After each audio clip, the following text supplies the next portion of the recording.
Hi, magandang gabi po sa inyong lahat for our bonus reading for the day. Tingnan naman po natin kung ano po ang makikita natin sa bonus reading po natin ngayong gabi, no? Na-miss ko po kayong lahat, no? Medyo naging busy po ako, pero I hope na napanood niyo po yung first, second, and third reading, no? So, pili po tayo dito. Tingnan po natin kung ano po ang makikita natin sa reading of the day today. Yan. Pili po tayo ng 10. 1, 2, 3, 4, 5, 6, 7, 8, 9, and 10.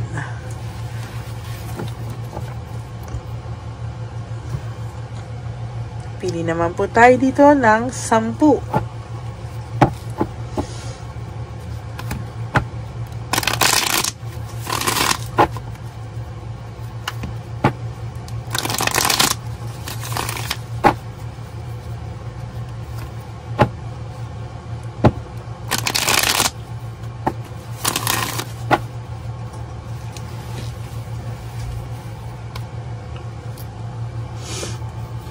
1, 2, 3, 4, 5, 6, 7, 8, 9, and 10. Huwag niyo pong skip to, no? Dahil dito po tayo kumukuha ng energy para sa inyong lahat. Buksan muna po natin ang ating kandila. Pero hindi ko po makita ang ating lighter.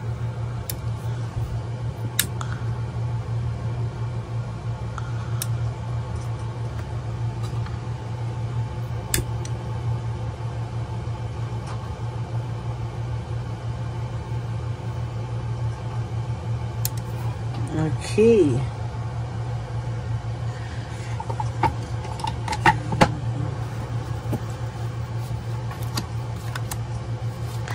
Hindi po i-skip to, ha. Dito po tayo kumuha ng energy.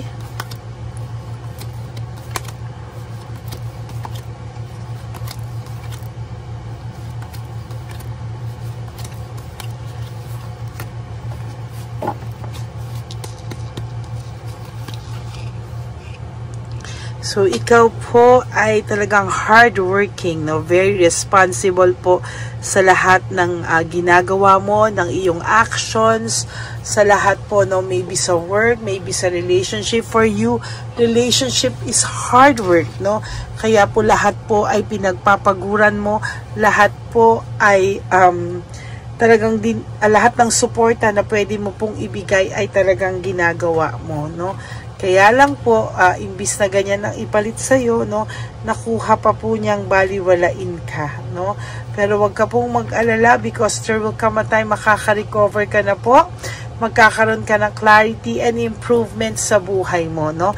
Ngayon po, mababalitaan mo na lang po, no, sa ibang tao, or sa social media, or sa ibang tao, na talagang itong taong ito, no, itong taong ito po ay talagang hindi siya mapalagay. Talagang ikaw po ay talagang nakukumpara niya at talagang naiisip niya po lahat ng kabutihan na ginawa mo sa kanya, pero tinake advantage lang po niya, no?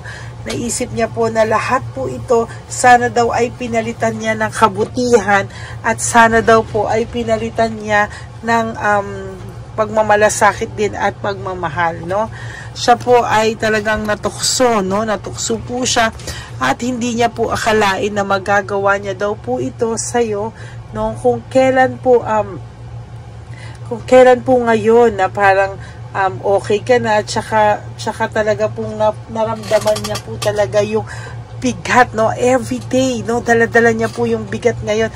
Actually, nagsimula po ito nitong mga holidays at talagang sa nakikita ko po ay talagang hindi niya na po alam at very confused siya, no? May brutality at chaos. Ang dami po niyang problema, ang dami pong problema na dumarating ngayon sa taong ito, no? Confused po siya, ang daming nangyayaring brutality sa kanya ngayon, ang daming chaos, ang daming problema. Bakit? No, kasi pinili niya po yung tao na sobrang kabaliktaran mo, no? Nagsimula po siya na akala niya very optimistic siya, na masaya siya, fun, no? Optimistic, fulfilled, no? Parang feeling niya may fulfillment siya sa ginagawa niya kalokohan. Pero ngayon po, all of a sudden, ano, para po siyang naghahanap ng purpose, no? O diversion na bakit daw ganito ang nangyari sa kanya. Bakit daw siya bigla na lang parang nalugi, no? Ayan, no? Parehong-pareho po ito, oh. Lack of purpose, diversion. Talagang wala po siyang purpose sa buhay, oh. Talagang ngayon po ay hinahanap-hanap ka po niya. Ngayon po siya, ayan, no, nababurn out and overstress. Talagang ngayon niya po hinahanap-hanap yung suporta po na binibigay mo sa kanya na hindi na po niya nararanasan ngayon. Ano? Bakit? Ba't hindi niya na nararanasan? Kasi po sa totoo lang ay napapagod na po itong taong to, no? Sa hanap niya sa'yo na dahil dati nakasuporta ka ngayon, dahil niloko ka niya, nawala ka na sa tabi niya, no? Disappointed po siya, no?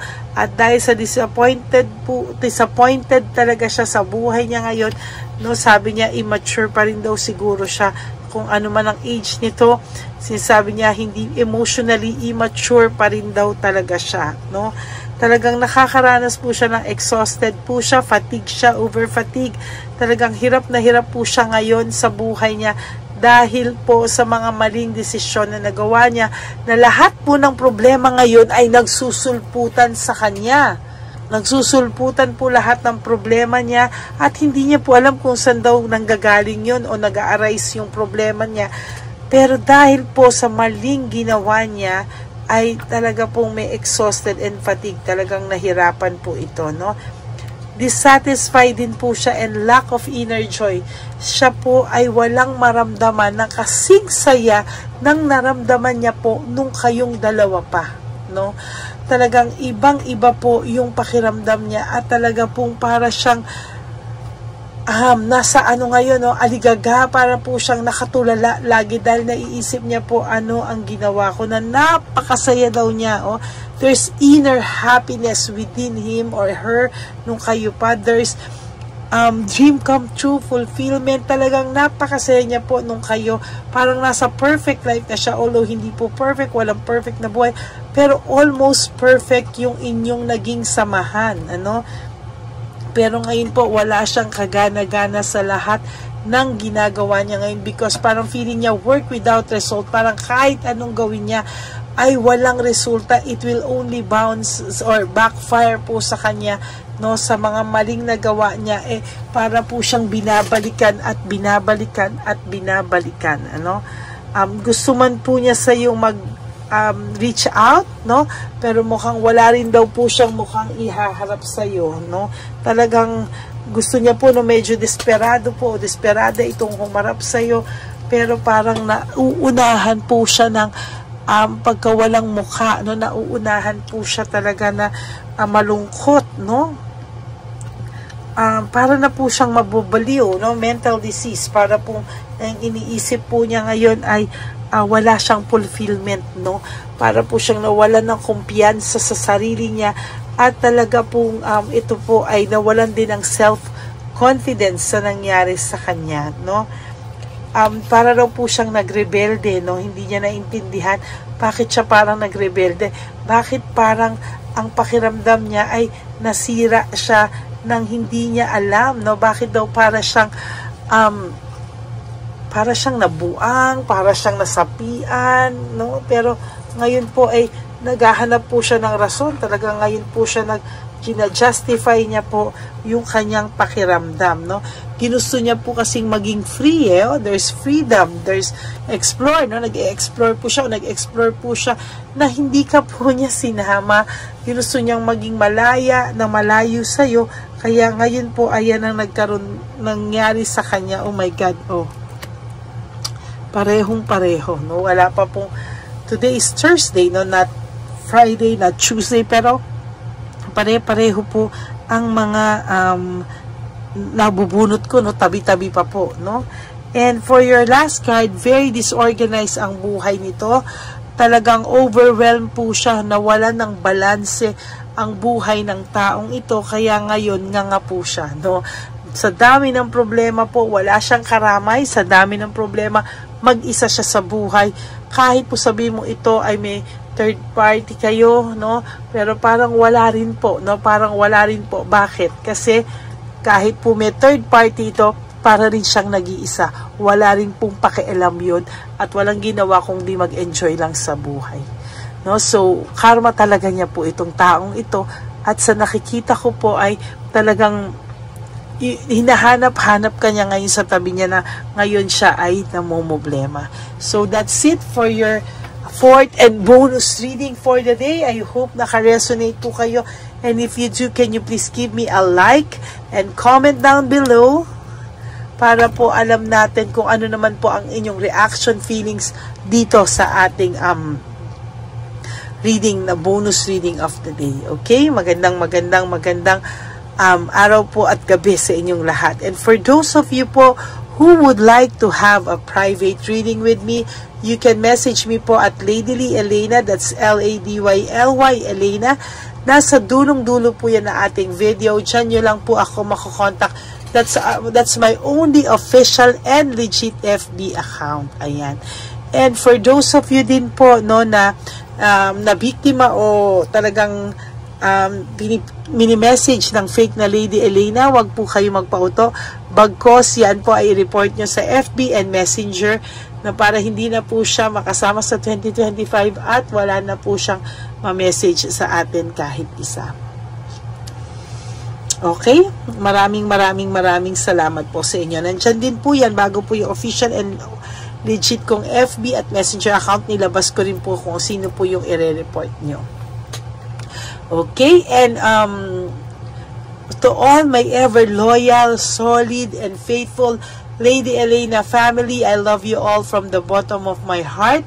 Mahal na mahal ko po kayong lahat, no? Pag may mga nagsasabi po sa akin na I love you po, madam, I love you po, lady, ay sasabihin ko po sa inyong mahal ko din po kayo. At kahit nasang lupalo po ako ng daigdig, ako po ay magbabasa para sa inyong lahat ng reading of the day. Maraming pong salamat sa inyong lahat. And for not skipping ads, maraming pong salamat. Tulong nyo na po yan sa ating channel para sa ating advocacy sa ating matatanda sa mga kalye.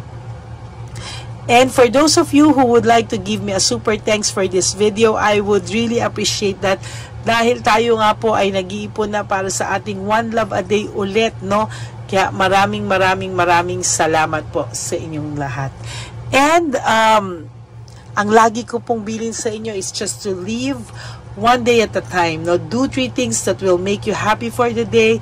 Embrace yourself, no? Enjoy your life, be grateful, no? Because we habang po tayo ay nagigising sa umaga, we still have the second chance of alam niyo yun, yung baguhin lahat ng ating mga mistakes from the past, no? At prioritize yourself, no?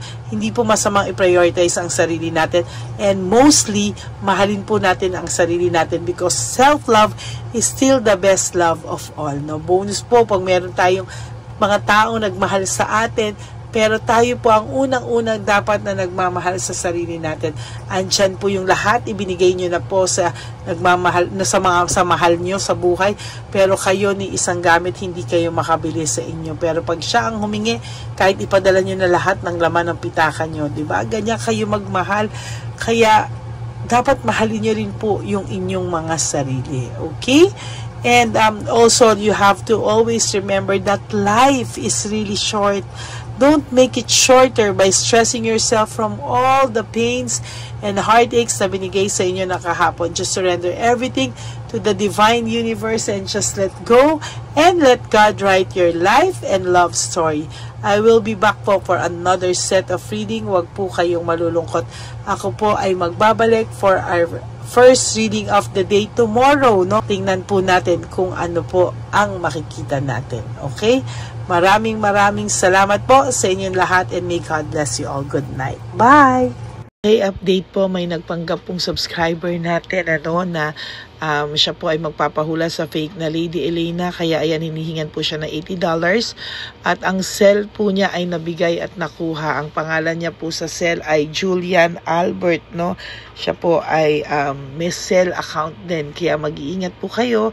Ayan po, no, kung sino man po yung scammer na Julian Albert na yan, no, iinsensuhan po natin yan para siya po ay makonsensya. Kung wala man po siyang konsensya, at least po bumalik sa kanya lahat po ng kanyang ginagawa at maling-mali po yan, ano. Basahin niyo po lahat yan, makikita niyo po, ayan po ang cell number niya at Julian Albert na yan, ano, para po talagang mai-report din po natin yan na siya ay gumagamit ng cell account na Julian Albert. Mag-ingat po kayo. Ayan po yung number niya. Ayan po yung pangalan niya. Huwag po kayong magpauto. Nakita nyo naman po, no, napakalayo po ng pangalan ko sa pangalan ng pinagsisendan nyo po ng account o ng pera. Kaya mag-ingat po kayo at beware sa scammer na to. At talagang ayan po, pinost ko po ang kanyang pangalan dito para maging babala po sa inyong lahat. Maraming salamat po. At mag-ingat po kayo, paki-report po ang page na yan, ang messenger niya na Lady Elena. Maraming salamat po and God bless you all. Ayan, sa susunod po makikita niyo yung account niya na i-report niyo. Salamat po na marami. Magandang gabi po ulit sa inyong lahat. Ako po ay muling nagpapaalala sa inyo na mayroon pong lumalabas sa FB at Messenger account na fake account po, no, nang hihingi po ng $25 through PayPal at hindi po yan totoo. Huwag po kayong maniwala dyan. At pag sinabi mo po na gusto ko pong marinig ang boses nyo or makita kayo, ang sasabihin po ay magbibigay kami ng link. Buksan mo yan at pagkatapos ay makikita mo ako. Huwag po kayong maniniwala dahil yan po ay hindi totoo.